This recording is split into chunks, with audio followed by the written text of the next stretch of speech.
Assalamualaikum warahmatullahi wabarakatuh. Perkenalkan, nama saya Dimas Prakoso. Saya dari Universitas Sahati Indonesia.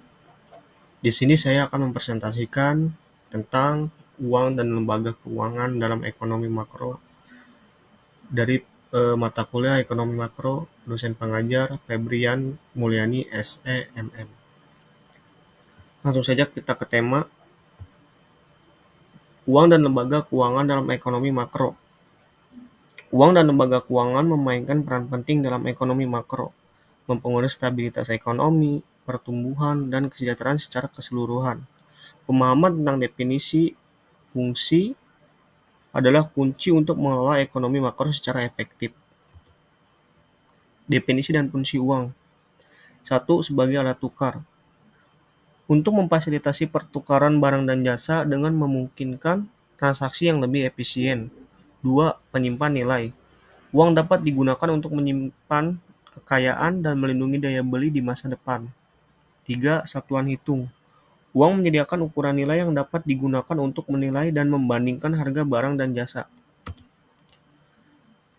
Peran lembaga keuangan dalam perekonomian. 1. Sebagai intermediasi keuangan. Lembaga keuangan memfasilitasi aliran dana antara penabung dan peminjam, mendukung investasi dan pertumbuhan ekonomi.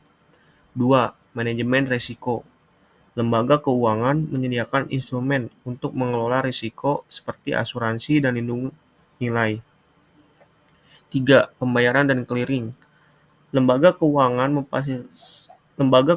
memfasilitasi sistem pembayaran dan clearing yang sangat efisien untuk memperlancar transaksi ekonomi. Kebijakan moneter dan pengaruhnya pada ekonomi makro. 1. Inflasi.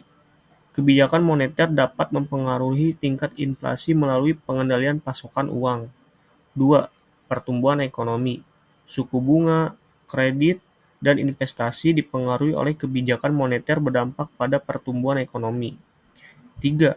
Stabilitas keuangan. Kebijakan moneter juga berperan dalam menjaga stabilitas sistem keuangan dan perbankan. Hubungan antara tingkat suku bunga, inflasi, dan pertumbuhan ekonomi. 1. Tingkat suku bunga. Kebijakan suku bunga mempengaruhi biaya pinjaman dan insentif untuk menabung. 2. Inflasi. Inflasi dapat berdampak pada daya beli masyarakat dan stabilitas ekonomi makro. 3.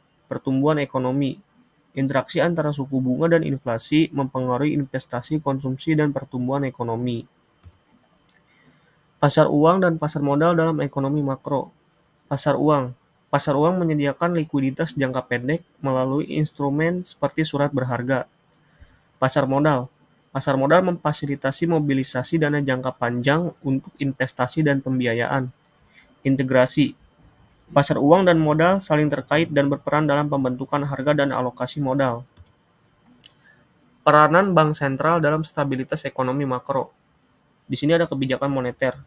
Bank sentral mengatur suku bunga dan pasokan uang untuk mengendalikan inflasi dan mendorong pertumbuhan. Ada juga pengawasan perbankan.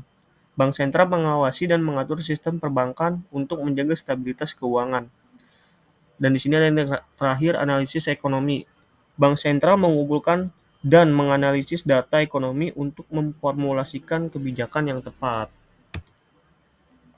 Tantangan dan prospek uang serta lembaga keuangan Indonesia. Tantangan yang pertama adalah inovasi teknologi, kedua stabilitas keuangan, dan yang ketiga inklusi keuangan.